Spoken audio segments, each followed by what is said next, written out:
5. Hi everyone and welcome back to my channel. If you are new here today, please make sure to click that subscribe button, and for all my returning subscribers, welcome to another video by your ultimate fave. You guys already know what time it is. It is Vlogtober, and you guys can already tell by my coarse voice that my voice is still suffering a little bit from the current hectic weekend that I had on Bloom, which you guys probably saw from my vlog. So please be kind in the comments when you say that I sound a bit hoarse. But I told myself that I really have to fight through it, and I need to do this Vlogtober for you guys. I know I promised to do it for you guys, and for anybody who's gonna come for the fact that I'm not wearing a bra. Anyway, I saw someone ask me, so a couple of days ago I did a kind of Q&A poll on Instagram asking people what do they want to see me talk about on Vlogtober, because Vlogtober is a pretty long month. It's got a lot of content that needs to be released, and I'm trying by all means to be as interactive as possible so that I can give you guys content you guys will actually watch, as opposed to giving you content that you're not going to find that appealing. And one of the things people asked me to talk about was a relationship Q&A, right? Just kind of really touching, giving some pearls of wisdom. I have none, but giving pearls of wisdom on relationships, what I think about relationships, you know, where I am personally within my relationships. And I decided to kind of do a very, I wouldn't call it candid with cat. I need to stop watching my sister's content. But kind of like an unfiltered Q&A, really sharing my experiences on relationships, really kind of delving into my experience in my early and a little bit of late 20s about what I've experienced from being in relationships with different people. Right, so I'm not gonna ramble too much. I then did like a Q&A poll, where a Q&A kind of like question, where I asked people to throw their questions at me on Instagram, and I would answer them right here. And guys, please don't judge me. I really want to be calm for this one, because I did film another video shortly. It was a story time, and I was kind of going off a little bit, so my vocal cords my vocal cords are a little bit strained right now. So if my spirits are down, it's not because I'm down, it's just because it's just a little bit sore from the laughing and everything else in the previous video, which will probably come out before this one. So it's fine, don't worry, y'all gonna laugh and then y'all gonna understand why. Without rambling too much, let's get into the video. First question on the Q&A. Someone said, do you have any regrets with Drake? Anonymous said, do you have any regrets with Drake? Oof, this is a difficult one. I would like to say yes, but those would just be like personal regrets from my end, where I still feel like I don't regret anything, because I had to learn those with age. It comes with age, it comes with being in a relationship. The only regrets I think I have with Drake is that we never truly expressed how we felt in a very calm manner between each other.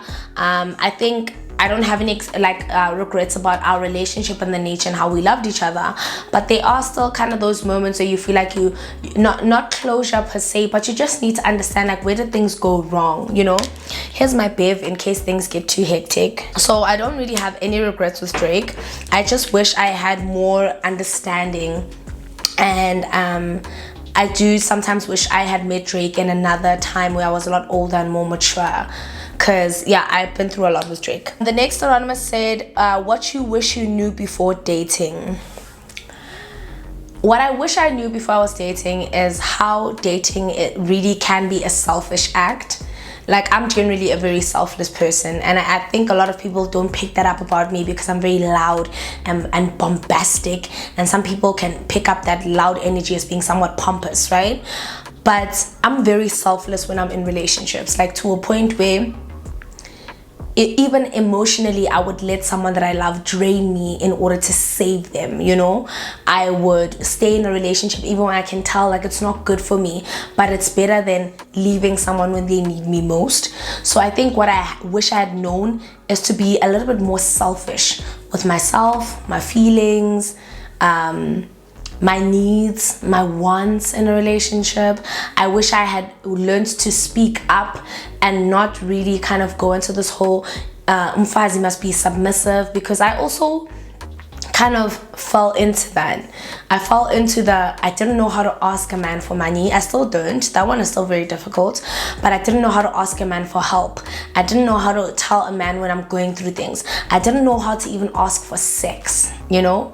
So slowly I'm becoming more selfish with my needs and my wants. If I want sex, I will say I want sex. If I want money, I will say I want money. If I want help, I will say I want help. Like, I won't it's the fear of what are people gonna say about you, you know? I just wish I knew to be more selfish. Anonymous said, can you date your friend's ex? It depends how your friend feels about it, but personally I wouldn't, and I'm kind of grateful that my friends and I don't have the same type in men. A lot of the guys my friends like are not my types at all, so I guess that makes it even better. But if I were in a situation where I was really into someone that my friend had dated, and as long as it wasn't as serious, if it was serious, then I probably wouldn't. I actually probably wouldn't in general, so I don't think that question even applies to me. Anonymous said, the next Anonymous said, have you ever been afraid to leave someone because you're afraid of ending up being alone? Yes, that was the case with Drake. That was also the case with Nathan. So Nathan came after Drake. I dated him briefly for a year, and I think he was in one of my vlogs when I was in Sun City. I have this big fear of being alone, and I've always known that I had it because a lot of it was tied to my abandonment issues as a child. So I would rather, you see, I think Luther Vandross is the reason that we're suffering. He said, I'd rather have bad times with you than good times with somebody else, you know? And it's kind of like, then that became my whole life story. And it was like, but these bad times are just so toxic that even when men would cheat on me, they knew they could come back to me because I would always leave that door open for them. And I hated that about myself. And that's also another thing that I'm trying to learn. Like, just to let go of people who aren't serving me in any way, shape or form, you know? So yeah, this was a very big problem for me in my early 20s, from 21 up until 26. I only had to learn how to be alone when Drake left me and when I left him. Like, when we broke up, that's when I had to actively learn to be alone. And it was tough. It was tough. Somebody said, what are your 3 toxic traits in a relationship? So my toxic traits are that, one, I'm needy. When I'm in love, I'm so needy, and the neediness can become very toxic because I become dependent on that person for happiness, for love, for reassurance, for affirmation, instead of affirming myself. So once I fall in love with someone, I become so needy and I become dependent. Another toxic trait is that I can become obsessive. I can really obsess over a person that I love, a man that I love. Like, I can just, my whole mind, body and soul can just be focused on them. But then also another toxic trait I have is detachment. And when I've detached from you, like, I don't want to even call it ghosting, because I'm slowly trying to learn to undo those traits. But once you hurt me and I've decided that I'm done with you, no amount of forgiveness or no amount of understanding will make me take you back. And even when people are good people, like, when I've just decided that I'm done with you, I'm done with you. Whether or not it's something that's forgivable, if I've decided that I'm done, then I'm done.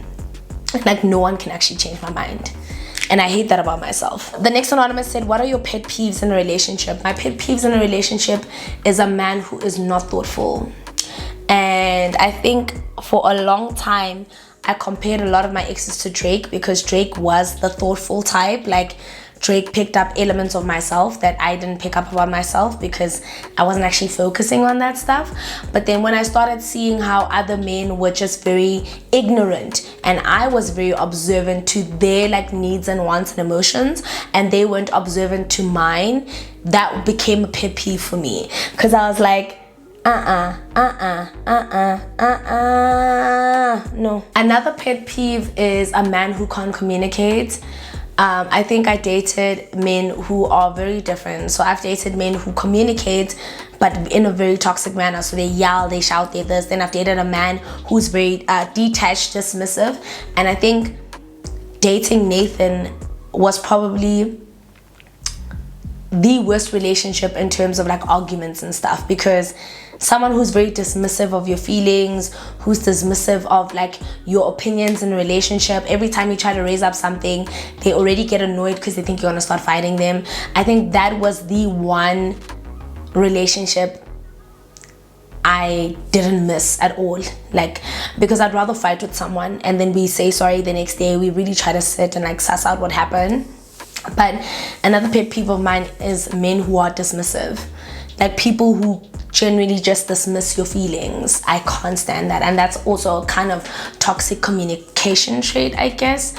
And I don't really have any other pet peeves, eh? I don't even have any other pet peeves. The next anonymous said, what are your deal breakers in a relationship? Okay, I'd be lying if I said cheating, but it is the one I rate highly. But I'd be lying if I said it is the deal breaker.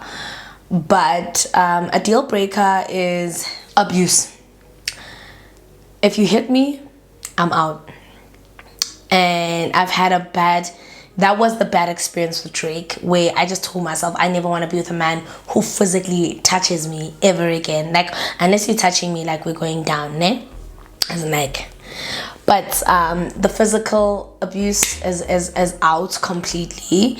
The emotional abuse, I think that's the number one. So either gaslighting, manipulating, dismissing, this. That for me, I completely switch off. It's a deal breaker. Like, I can even fall out of love with you. Like, that's how triggering it was for me. So, fun story, how I met Frank was because Nathan was so emotionally abusive that one day I just woke up and decided I don't want to do this anymore. Like, I'm grand. Like, I don't want you. I don't want to be with you.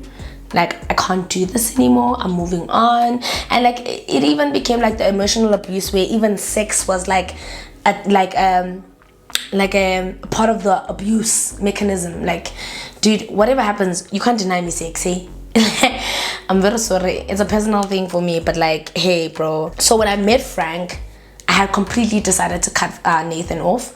And then Frank and I dated. We had a great relationship, but I also saw toxic traits of Frank that I wasn't really impressed with. But by the time I was in a relationship with Frank for months, Nathan then admitted that he was very hurt to find out that I had moved on with Frank. And I was like, but this is all your fault. Like, I'm not gonna sit here. And then ever since Nathan came back into my life, he did try to get back into the picture with me, like, love wise. And then he could kind of see, like, I'm just very detached. Like, I'm not interested in like being anything other than his mate. And I think that's what he hates the most. Anonymous said, does it really matter if your partner gives you money or not? No, it doesn't really matter to me. But what does matter is a partner who is thoughtful. Like, I don't expect you to give me money, but I do expect you to be thoughtful. If you know that I like flowers, please can you buy me flowers without me having to ask you? If you know that I like, I don't know, going out to dinner dates, then can that please be a point of contention for you where you plan those things? You don't have to plan them every week. No one's asking for that, but I'm asking for you to be thoughtful in those instances. And I feel like I've dated men who aren't thoughtful. Like, they can be very self-centered at points. Anonymous said, would you do fat and set? Yeah, I'm actually considering a fat and set. I don't think I want to get married anymore. I don't think I actually want to get married. I used to actually dream about the moment of getting married, but I actually do not want to get married. I don't want to. The fear of commitment just scares me now more than it ever has. I don't want to get married. No. Anonymous said, when do you know that it's time to let go? When the unhappiness still keeps you there, because it's one way that you think that they still love you or you're still in love with them. When the toxicity blinds you into believing that at least they're fighting with me, when the toxicity clouds your judgment, that's when it's time to walk away, in my opinion. Because to be really honest with you, Anonymous, people are gonna have fights. Relationships aren't easy. Relationships are an uphill battle. And like, if you want to be with someone, you put everything aside to fight for what you guys have. But when the fighting becomes so strenuous and you lead yourself, you literally lead yourself to believe, hore, but at least because we're fighting. Ooh, that's time to go. Anonymous said, was Drake your first love? No, Jerome was. Jerome was my first love. But Drake was the first man I was truly in love with. Like, he was the first man I imagined marriage with. Jerome, I didn't see it. But I did love Jerome. Like, I actually did love Jerome. Look, I mean, I didn't love Jerome as much as I loved Drake. I think that, like, Silly said to me, you can never feel the same love twice. Jerome, it was that, you know, varsity love, you know, where we were just, you know, it was exciting, it was fun. But Drake's love was secure. It was more affirming. It was more we're building together. It was more I see a future with you, which was totally different to the love I felt for Jerome. But I would be taking away that if I said that Jerome wasn't my first love. That's bullshit. He was. No, actually, you know what my first love was? My first love was my high school love. Wait, did I give him a name on this channel? Boo! Tabang. Some guy called Tabang from school. He was my first love. Anonymous said, would you ever go back to Jerome if he changed? No. It's been like what, a decade? No, I wouldn't go back to Jerome. Do I think Jerome and I would be good friends? No. No. Jerome is, I will say this with my chest. Jerome hasn't changed. Jerome won't change, actually. Like, he won't change. The cheating, the this. He's not going to change. But I wouldn't be friends with him because Jerome reminds me of those type of guys who would still try their luck irrespective. He's like Kenneth. Jerome and Kenneth are actually quite similar in terms of persona, how they act and stuff like that. So, I would never go back to Jerome under any circumstance. Someone said, what was your biggest lesson learned from your worst heartbreak? Yo, Drake was my worst heartbreak. And that's because that heartbreak was a very public experience. I think a lot of people didn't know what I had gone through until I actually spoke about it on my channel. Like, a lot of people like to think that the stories that I tell about Drake and I are made up and stuff like that. But like, those who know, because a lot of people who know Drake are part of an older crowd of, like, you know, older people like Dinakotabo, Yabana Tikizi. No, Tikizi is a bit too far, not that far. But the biggest lesson that I had to learn from my worst heartbreak, yo, dude, I don't even know what I guess it was. You know, in high school, I manifested myself and I called myself Naledi Phoenix Mallela, and I was really into like phoenixes, learning about how they rise from the ashes and how, you know, they can die and then come back again, reborn, rebirth.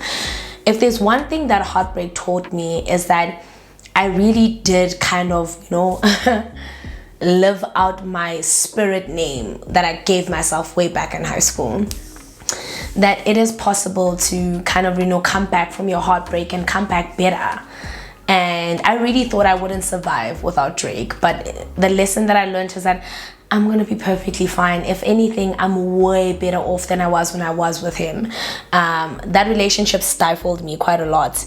I was expected to be seen and not heard. I was expected to be his girlfriend. You know, I was no longer even associated with my own name. People would say that's Drake's girlfriend. They wouldn't even call me Naledi. You know what I mean? So the biggest lesson was that I don't want a man who hinders my growth anymore. I don't want a man who stifles me. I don't want to be the neck to the man's head. I also want to be a head. And like, I just have a purpose in this world, and it doesn't take a man for me to get there. Not to say that Drake was the man, like the stepping stone. We fell in love when he had nothing, I had nothing, like we had nothing together. But throughout the relationship, I started to realize the power dynamics and how they affected me. And because I'm a very strong character, I didn't like being stifled so much. But anyway, Anonymous said, where's Junior, your gent from where's Junior, your gent from many years ago, the one you got your ass beat for? Okay. The only Junior I know, Anonymous, the only Junior I know was the guy I dated. He was my very first boyfriend in primary school. I was 10 years old, and he is around, and he's definitely part of the LGBTQIA plus community now. Like, he does not like women anymore. And just to correct you, I definitely didn't get my ass beat for him. Yeah, no. The next anonymous said, is there a side to toxic masculinity that girls like the overprotective and obsessive side of it? Of course, even I once fooled myself into believing that I was in love with that, you know, because we think that, oh, they care about us, they overprotective because they care about us. But it's just another very warped idea of control. Like it's like at least someone's fighting for me. It's like when your self-esteem hits such a low bottom that when the toxic masculinity kicks in, we feel so empowered and praised.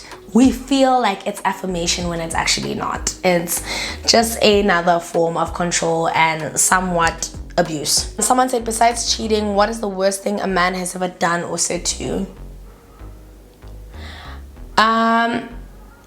The worst thing a man has ever done to me was physically put his hands on me, and that was Drake. Like, Drake has put me down too many times, guys. Like, and he used to slut shame me quite a bit. Like, I don't think there was ever a fight where he wasn't calling me out of my name. And thinking back on it now, no man has ever called me out of my name. No man. Like, guys, I can't even remember the last time I fought with someone and I raised my voice or my temper. Like, I've become such a respectful person to my counterparts, especially when I'm talking about like men here, even girls, friends, whatever. I become so calm, and like, because I'm not around someone who's constantly making me feel like shit. I think the worst thing that's ever been done to me, obviously, is the physical aspect of it, and that my parents actually had to witness. No, I'm lying. Besides cheating, the worst thing that has ever happened was when his mom condoned the physical abuse. That was the worst thing that ever happened to me. Someone said, I had to ask myself this and be honest. Would I date me? Would you date you? So would I date myself? Yes, because I'm such a loving person, guys. I'm actually such a loving character. I think the only person who's gotten the worst out of me is Drake, but the other exes, they still have very good memories and good relationships with me. Like, I have such good relationships with all of them. Like, even my high school ex, he still sent me a message, a Facebook post that I wrote 10 years ago about how much I loved him, and he was like, you know what, I don't think I've ever felt a love that you've shown me, you know. Even like my recent exes now, they just like, yo bro. So I honestly would date myself. I think I'm someone who had a very low self-esteem for a long time, so I needed a constant affirmation, constant reassurance. Like, I needed to be affirmed quite a lot, and I think that was obviously the hectic side of it, and my trust issues were like bottom barrel. But other than that, I'd like to think I'm an amazing person to date, but then again, I think a man would have to answer that. How do you navigate new talking stages after a toxic relationship without wanting to? I don't. I've become so stone cold to relationships, dude. Like, I've become so stone cold to talking stages. There was this one talking stage recently with this guy who seemed like such a nice person, but like the vibe that he was giving me was a bit off, man. I didn't understand it, and instead of actually prolonging it and giving him a chance to prove me wrong, I cut it off. And as much as, yes, I do maybe feel like I cut it off prematurely, I'm still glad that I did, because a part of me has doubted my intuition for so long that I know when I don't like someone or something, even in the future, this is not going to change. So I don't want to waste anybody's time anymore.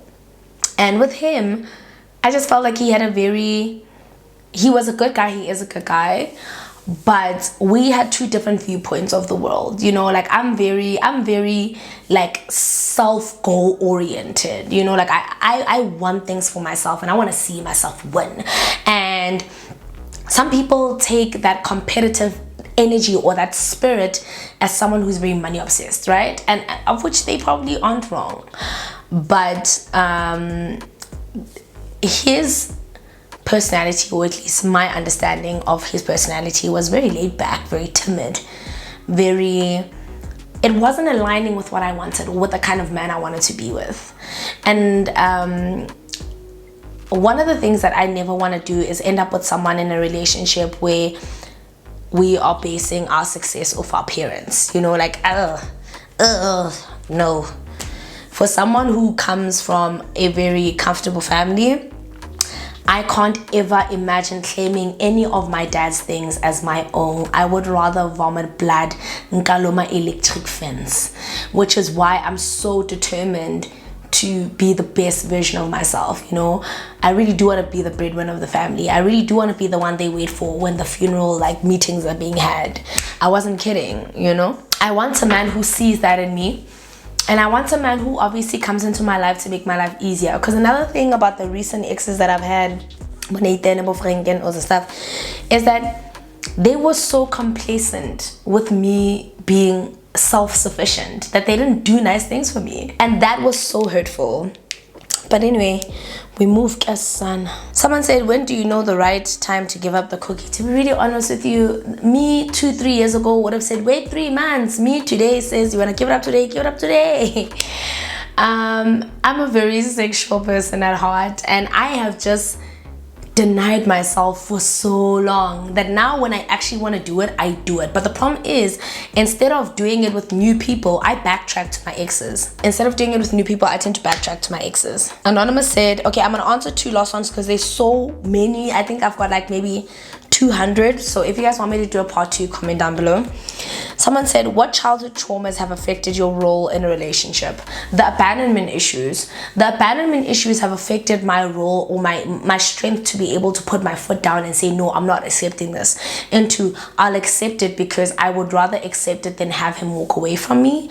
So that abandonment issues plays a really huge part. You know, it plays such a huge part. Like, you know, when you come from a family of divorce, you pray that something like that doesn't happen to you, and you at any cost would do anything to save it, to prevent you from having the same outcome or the same fate. So that's kind of what happens. Someone said, what's the longest time it took you to get over a relationship? It took me to get over Drake about 1.5 years, and a large part of it contributed to me telling story times, you know. I think a lot of people say you talk about Drake a lot, are you still in love with him? No. But it took me such a long time to get over Drake. I would cry for many nights, and not even the crying over why didn't you love me, the crying over you just didn't respect me enough to respect me in public. Like, you humiliated me in public. Like, you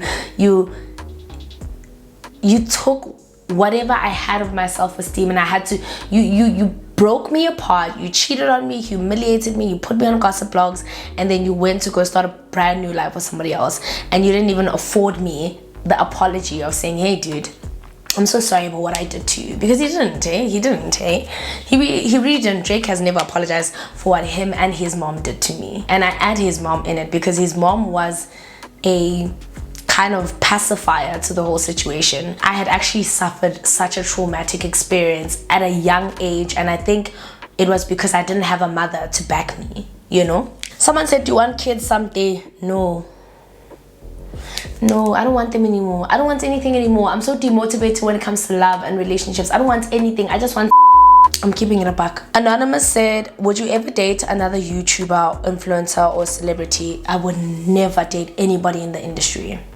I would never date anybody in the industry. No. I just don't want to. I just want my love life to be private. I want to control what people see and don't see. And I think now that I've started noticing how people are very invested in who I date and who I'm with, the last thing I need is for someone to be publicly embarrassing me. I think for me, it's still the trauma of the humiliation that would never make me want to date another influencer or a celebrity. I actually wouldn't. I would never. Like, you guys can bet your bottom dollar I'm probably going to marry someone who's like a business owner or an entrepreneur, or probably like some sort of IT junkie who's got his own little startup tech company. Like, those are the men I want to date if I'm keeping it a buck with you. Like, I don't want to date anybody who's in the influencer industry. Like, the only man that I dated who had some sort of influencer status was Frank, and even that I did not like, because I felt like it affected our relationship. Like, it was like me versus him, tag versus tag, post versus post. Like, it started just becoming very uncomfortable for me, to a point where I was like, dude, I just want my man to be my man. Like, I don't want, when I'm posting food, my man is also posting food, and like, I was just not interested. Like, there was even a point where I knew that there were people following me and him, and when I post at a certain restaurant and he posts there, I was so very much bored. Like, I was so very much bendi poreke like esana. And I even remember telling him, I was like, dude, I just want you to be my man. I don't want you to be an influencer. And I can't take that away from him. That's him and his nature, but it's not for me. Like, if I edit and like, no, post this on your feed, that's one thing. But if someone like wants to do them on their own accord, it's not for me. Like, you know what, but like, type of thing. You know what I mean? I started getting very frustrated with that kind of energy around me, because there were some days where I just didn't feel like it, and some days I would because of work, and then I would end up seeing, like, I don't know, I wouldn't call it him mimicking me, but it just became really uncomfortable. And I just didn't want to be around it. So yeah, anyway, this was part 1. I don't want to make these videos too long, because I've got a whole long vlogtober like ahead of me. So if you want part 2 of the kind of relationship Q&A where I am mentally getting to know, comment down below and let me know. But other than that, I'm going to end this video right here, because I still have so many videos to record. But I love you guys so much, and I will see you guys on the next Q&A of Vlogtober. Bye.